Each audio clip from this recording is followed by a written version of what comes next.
हरे कृष्णा सभी को। आप सबका एक बार और स्वागत है श्रीमद् भागवतम के क्लास में।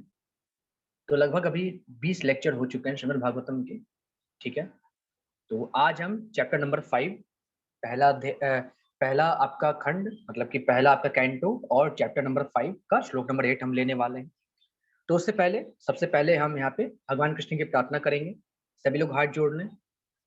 ओम नमो भगवते वासुदेवाय। जन्माधस्य यतो अन्व्य यादितरतश्चार्थे अस्मभिज्ञः स्वराट तेने ब्रह्म हृदय आदि कवे मुयन्ति यत् सूर्याः तेजो वारिमृदां यथा विनिमयो यत्र त्रिसर्गो मृषा धामना स्वेन सदा निरस्तकुहकं सत्यं परं धीमहि। नारायणं नमस्कृत्य नरं चैव नरोत्तमं देवीं सरस्वतीं व्यासं ततो जयमुदीरये। अब आते हैं आज के श्लोक नंबर 8 में। तो यहाँ पे अब नारद जी क्या बोलते हैं। जब श्री व्यास देव जी, वेद व्यास जी नारद जी से बोलते हैं कि आखिर मेरा मन असंतुष्ट क्यों है, कृपया कारण बताएं।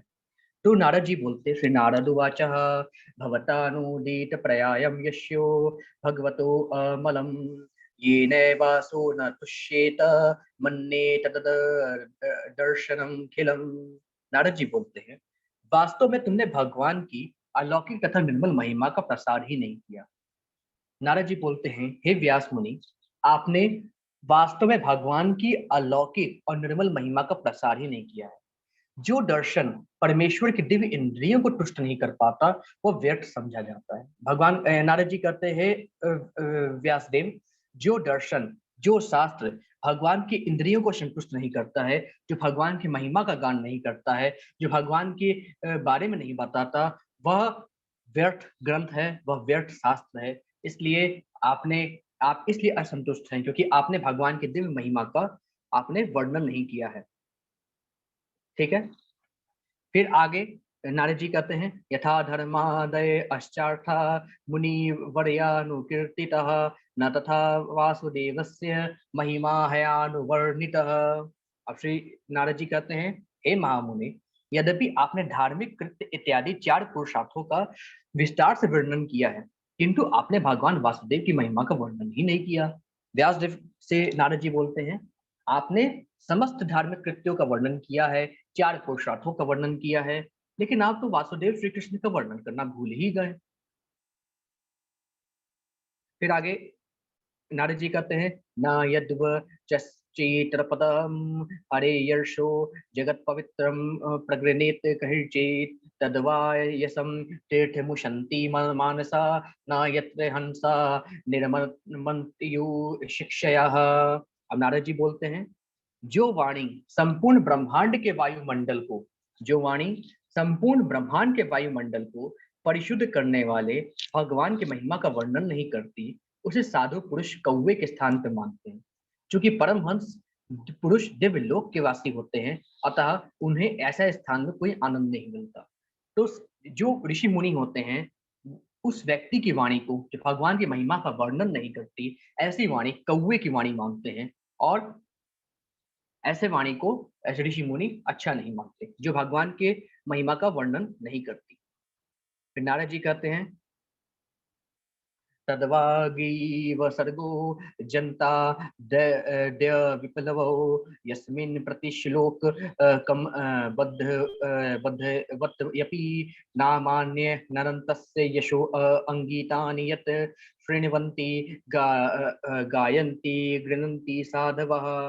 फिर नारद जी कहते हैं, दूसरी ओर जो साहित्य असीम परमेश्वर के नाम, यश, रूपों तथा लीलाओं की दिव्य महिमा के वर्णन से पूर्ण है, वह कुछ भिन्न ही रचना है, जो इस जगत की गुमराह सभ्यता के अपवित्र जीवन में क्रांति लाने वाले दिव्य शब्दों से ओतप्रोत है। ऐसा दिव्य साहित्य, चाहे वह ठीक से न भी रचा हुआ हो, ऐसे पवित्र मनुष्यों द्वारा सुना गया, गाया तथा स्वीकार किया जाता है, जो नितांत निष्कपट। नारद जी कहते हैं, वह शास्त्र, वह वाणी जो भगवान की महिमा का गान नहीं करती, वह व्यर्थ है। इवन ऋषि मुनियों ने ऐसे वाणी को कौवे की वाणी क्या संज्ञा दी है। फिर यहाँ पे नारद जी कहते हैं, जो शास्त्र, जो ग्रंथ भगवान की महिमा का विशद वर्णन करते हैं, भगवान के बारे में बताते हैं, भले ही उस ग्रंथ में कुछ त्रुटियां भी क्यों ना हो, शास्त्र एवं ऋषि मुनि उसको स्वीकार करते हैं, तो इसमें भगवान की महिमा का विशद वर्णन हुआ है, ऐसा नारद जी यहाँ पे कहते हैं। फिर नारद जी आगे यहाँ पे कहते हैं,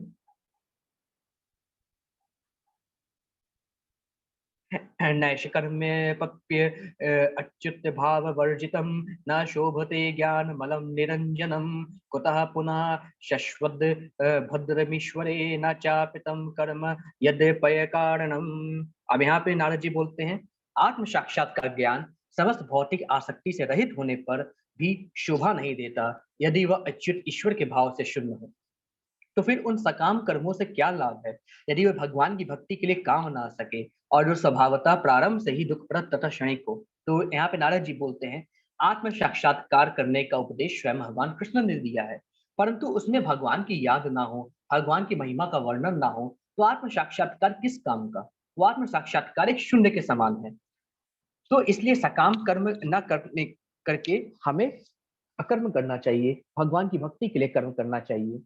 यदि ये भगवान यह शरीर हमारी वाणी, हमारे शास्त्रों का वर्णन भगवान के बारे में जानने के काम ना आ सके, तो स्वभावतः प्रारंभ से ही दुख परत तथा क्षणिक ऐसी चीजें होती हैं।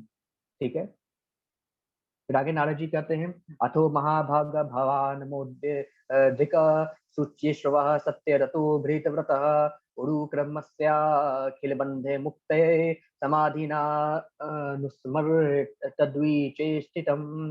अब नारद जी कहते हैं, हे व्यासदेव, तुम्हारी दृष्टि सभी तरह से पूर्ण है, तुम्हारी उत्तम ख्याति निष्कलुष है, तुम अपने व्रत में दृढ़ हो और सत्य में स्थित हो, अतएव तुम समस्त लोगों को भौतिक बंधन से मुक्ति दिलाने के लिए भगवान की दिव्य लीलाओं के विषय में समाधि के द्वारा चिंतन कर सकते हो।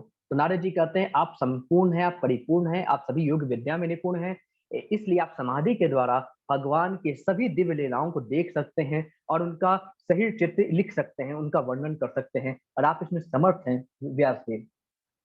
ठीक है। फिर आगे नारद जी कहते हैं, ततो अन्यथा किंचन यद्विवक्षतः पृथग्य दश्य अस्त अकृत रूप नामभि न कहिचित् क्वापि च दुस्थिता मति गर्भर्ते वाताहते नौरी वास्पदम।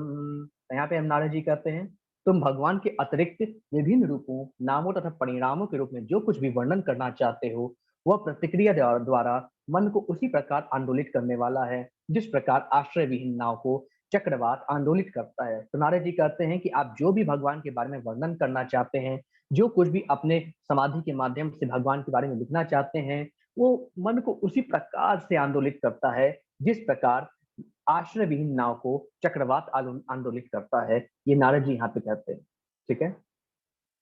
फिर आगे नारद जी कहते हैं, जुगुप्सितम धर्म कृते अनुशासतः स्वभावर अक्तस्य महान वैति क्रमः यद्वा कयतो धर्म इति तरह स्थितो न मन्यते तस्य निवारणम जनः। अब नारद जी कहते हैं, समान लोगों में भोग करने की स्वाभाविक प्रवृत्ति होती है, और तुमने धर्म के नाम पर उन्हें वैसा करते रहने के लिए प्रोत्साहित किया है। यह अत्यंत घृणित तथा अत्यंत अनुचित है। क्योंकि वे लोग तुम्हारे उपदेशों के अनुसार मार्गदर्शन प्राप्त करते हैं, अतः वे ऐसे कार्यों को धर्म के नाम पर ग्रहण करेंगे और निषेधों को भी प्रवाह नहीं करेंगे। तो यहाँ पे नारद जी कहते हैं कि समान लोग में भोग करने की इच्छा हो ऐसे ग्रंथ का तुमने रचना किया है, तुमने धर्म के नाम पर वैसा ही करते रहने के लिए प्रोत्साहित किया है कि तुम भोग वस्तु में तल्लीन रहो। यह अत्यंत घृणित कार्य है, अत्यंत अनुचित है। क्योंकि वे लोग तुम्हारे उपदेशों के अनुसार मार्गदर्शन प्राप्त करेंगे, तो वे लोग कहेंगे कि व्यास देव ने तो लिखा है, इस हिसाब से वे ग्रहण करेंगे। इसका थोड़ा तात्पर्य पढ़ेंगे तो ज्यादा समझ में आएगा। श्री नारद ने यहाँ पर महाभारत तथा अन्य साहित्य में उद्गृत सकाम कर्मों के नियमित अनुष्ठानों के आधार पर श्री वेद व्यास द्वारा संकलित विभिन्न वेदों ग्रंथों की भर्त्सना की है। वेद व्यास ने जितने भी पुराणों को यहाँ पे रचा है, महाभारत के जितने भी ग्रंथों को यहाँ पे रचा है, नारद जी कहते हैं, तुमने लोगों को सकाम कर्म में लगाने के लिए काम किया है। तुमने ऐसे ऐसे ग्रंथों की रचना की है सिर्फ और सिर्फ सांसारिक भोग उनको प्राप्त हो। ऐसे ऐसे ग्रंथ है, जितने भी पुराण तुमने लिखे हैं, महाभारत लिखी है, उसमें क्या तुम देना चाहते हो वेद व्यास जी? आप क्या देना चाहते हैं कि लोग सिर्फ और सांसारिक इच्छा के लिए भगवान की प्रार्थना करें, अपनी मुक्ति के लिए प्रार्थना न करें? ये आप देना चाहते हैं? उनकी द्वारा रचना की गई जो ग्रंथ है, पुराण है, उनकी भर्त्सना की है। मानव में जन्म जन्मांतर से दीर्घकालीन भौतिक संगति के कारण भौतिक शक्ति पर प्रभुता प्राप्त करने की स्वाभाविक प्रवृत्ति होती है। उन्हें मानव जीवन के उत्तरदायित्व का कोई बोध नहीं होता। यह मानव जीवन मोहमय पदार्थ के चंगुल से छूटने का अवसर होता है। वेद भगवत धाम वापस जाने से निमित्त है। 84 लाख योनियों के आवागमन चक्र में घूमते घूमते रहना दंडित बद्ध जीवों के लिए बंदी जीवन के समान है। मनुष्य योनि इस बंदी जीवन से बाहर निकलने का सुअवसर होता है। अतएव मनुष्य का एकमात्र कर्तव्य यह है कि वह भगवान के साथ अपने भूले हुए संबंध को पुनः स्थापित करे। ऐसी परिस्थितियों में धार्मिक कृत्यों की आड़ में इंद्र भोग की योजना बनाने को प्रोत्साहित नहीं किया जाना चाहिए। जो तुमने भगवत गीता, श्रीमद् भागवत पुराण के अलावा जितने भी 17 पुराण रचे हैं, उसमें सिर्फ और सिर्फ भोग विलास की चीजें लिखी हैं। किस प्रकार से भगवान को, किस प्रकार से देवी देवताओं को प्रसन्न करके हम अपने सांसारिक सुख की कामना कर सकते हैं। अरे मनुष्य जीवन 84 लाख योनियों के बाद मनुष्य जीवन एक मिलता है, जहाँ पे भगवान से संबंध स्थापित कर सकते हैं। उनको भी तुम धर्म के नाम पे तुम लोगों को सांसारिक सुख में लगाना चाहते हो कि सांसारिक इच्छा की पूर्ति करते रहे, जन्म लेते रहे, मरते रहे। कब तक जन्म लेते रहेंगे, मरते रहेंगे? क्या किया है आपने? ऐसी परिस्थितियों में धार्मिक कृत्यों की आड़ में इंद्र भोग की योजना बनाने का प्रोत्साहन नहीं दिया जाना चाहिए। मानव शक्ति के ऐसे विक्षेप से पथभ्रष्ट सभ्यता का जन्म होता है। श्री व्यास देव जी महाभारत इत्यादि में वैदिक व्याख्या के प्रमाण स्वरूप है। अतः उनके द्वारा किसी भी रूप में इंद्रिय भोग को प्रोत्साहन देना आध्यात्मिक विकास में भारी अवरोध है, क्योंकि लोग उन भौतिक कार्यों को त्यागना नहीं चाहेंगे जो उन्हें भाव बंधन में जकड़े रहे। वे तो कहेंगे भगवान व्यासदेव ने ऐसा किया है। मानव सभ्यता की किसी विशेष अवस्था में जब धर्म के नाम पर ऐसे भौतिक कार्य का, यथा यज्ञ के नाम पर पशु बलि का बोलबाला होता है, तो स्वयं भगवान बुद्ध के रूप में अवतरित हुए और धर्म के नाम पर पशु वध बंद करने के उद्देश्य से वेद प्रमाण की निंदा की। नारद को इसका पूर्वाभास हो गया था कि लोग धर्म के नाम पे उल्टा सीधा काम करेंगे। अगर हम आज ले ले, धर्म के नाम पे लोग दूसरों की हत्या करते हैं आतंकवादी बन के। नारद जी उसको भी कह रहे हैं कि धर्म के नाम पे लोग, मानव तन मिलता है, धर्म के नाम पे लोग ये सब काम करेंगे तो वे बार बार नरक योनियों में जन्म लेंगे। तो यहाँ पे जिस हिसाब से यहाँ पे वेद व्यास जी के बारे में कह रहे हैं कि आपने महाभारत की रचना की, आपने अनेक पुराणों की रचना की, उसमें आपने सिर्फ सांसारिक भोग के बारे में बताया है। धर्म आप यहाँ पे लिखे हैं कि किस तरीके से अलग अलग सांसारिक भोग करना चाहिए। लोग तो यही कहेंगे कि भाई वेद व्यास जी लिखे हैं तो ये गलत थोड़ी होगा।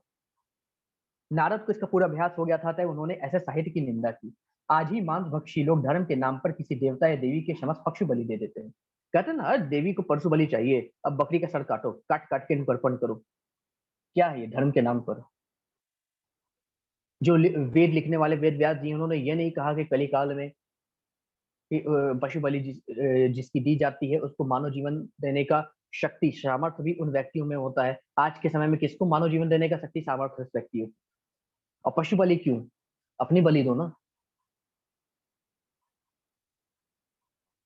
क्योंकि इन्हीं कहीं न किन्हीं वैदिक ग्रंथों में ऐसे नियमित यज्ञों की संतुष्टि की जाती है। उन्हें मांसाहार से विरत होने के उद्देश्य से ही इस प्रकार की संतुष्टि की जाती है, लेकिन धीरे धीरे ऐसे धार्मिक कृत्यों के उद्देश्य भुला दिए जाते हैं और कसाई घर प्रधान बन जाता है। वेदों में क्यों किया गया है?